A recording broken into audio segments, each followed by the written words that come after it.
এবার আসছে ঋদ্ধ। সে নাকি হয়েছে বুড়ি। কি কারণে হয়েছে তা কে দিয়েছে আরি? কত কষ্ট কইরা আমি কামাই রোজগার করি আনি, তবু বুইড়ার মন পাইলাম না রে। বুড়ি হইলাম তোর কারণে, পরাণের বান্ধব রে। বুড়ি হইলাম তোর কারণে।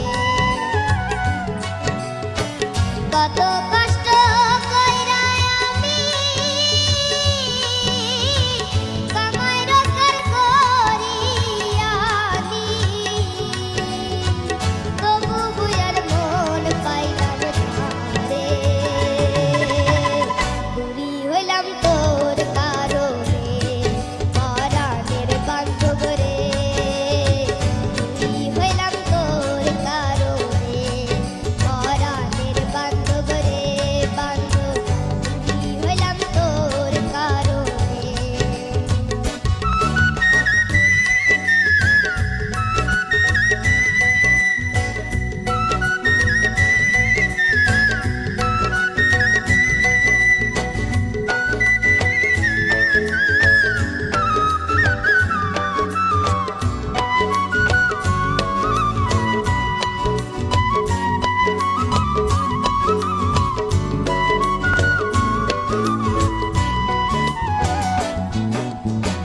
কোদালে কাটিয়া মাটি,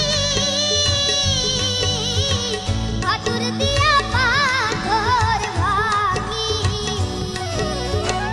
মাথার ঘাম পায়ে ফেলি, মাথার ঘাম পায়ে ফেলি, তবু দুঃখ গেল না রে। বুড়ি হইলাম তোর কারণে, পরাণের বান্ধব রে। বান্ধব বুড়ি হইলাম তোর কারণে, পরাণের বান্ধব রে। বুড়ি হইলাম তোর কারণে। কত কষ্ট কইরা আমি কামাই রোজগার করি আনি,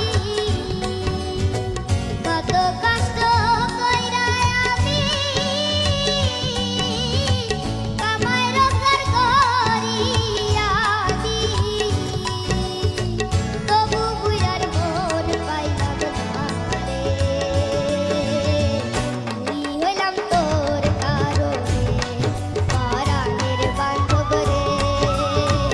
বুড়ি হইলাম তোর কারণে, পরাণের বান্ধব রে। বুড়ি হইলাম তোর কারণে। ওয়াও, এটা ঋদ্ধ গান গেয়েছে, কিন্তু মানে এটা হচ্ছে আমাদের ঠাকুরমার জীবনের কাহিনী, তাই না? ঠিক বলেছি ঠাকুরমা? হ্যাঁ। আর ঋদ্ধর গান শুনে গানের শুরু থেকেই হুমায়ুন স্যারকে দেখলাম হেসে যাচ্ছে। ওই যে বেচারি বুড়ি হয়ে গেছে, ওই দুঃখে আমি খুবই আমার হাসি পাচ্ছিল আর কি। তবে সে বুড়ি হলেও তার গলাটি সতেজ, সবল, প্রাণময় এবং সুরময়। এই ধরনের গলা যাদের আছে তারা কখনোই বুড়ি হবে না। ঋদ্ধ,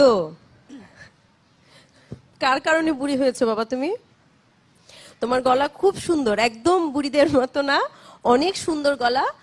এবং তুমি গান গাইতে গাইতে গাইতে বুড়ি হয়ে যাও, কিন্তু তারপরেও যেন গান গাইতে পারো, সেই শুভকামনা।